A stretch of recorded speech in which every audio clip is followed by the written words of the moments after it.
Thomas the Tank Engine chuffed into the station as quickly as he could. Puffing and out of breath, he looked to see the Fat Controller standing on the platform.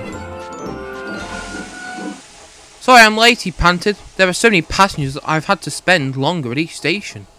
"It's okay, Thomas, I understand. There are more people than you and Bertie can handle. I've asked for another engine to assist you and he'll be here shortly as Archie didn't solve the issues." Thomas was relieved by this news. It would mean less weight on his axle, and Nanny and Clarabelle would be under less stress. The new engine soon arrived, and he was an old friend. Thomas and Percy whistled with happiness when Stepney chuffed into the yard. "Long time no see," Thomas beamed. "It's good to be back," Stepney replied eagerly. "I've missed the long journeys, the busyness, and even the trucks." Once again, Percy was speechless. The engine spent so long gossiping, Stepney almost missed his train. Thomas and Percy left with some goods trains, leaving Stepney with the passengers waiting at the platform.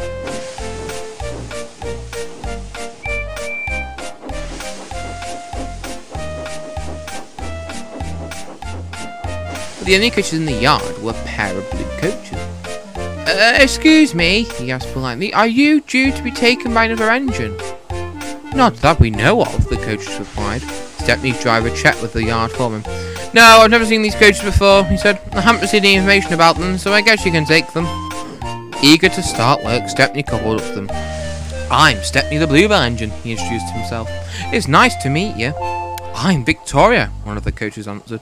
"And this is Helena." Lovely names. Come on, let's get to work. Stepney chuffed into the platform to see an old friend of his own in the car park. "Hello, Caroline," he beamed. "Oh, well," Caroline replied, "if it isn't the engine that ruined my circuits." "Oh, don't worry. There's no wagons for cricket balls to land in this time," Stepney said, "unless you want to race." "I'd rather not," Caroline spluttered. "I'm too dignified for petty competitions."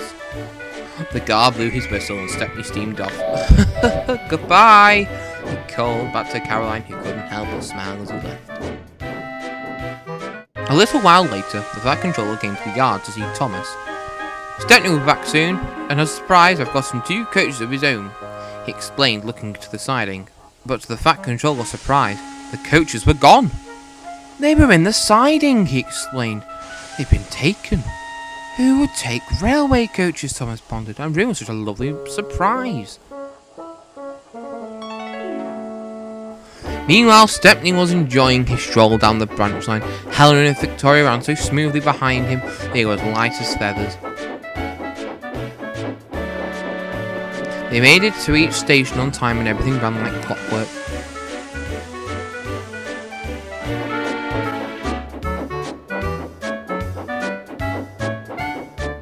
Stepney even pulled into Knapford Junction early where Bear was waiting as a guaranteed connection.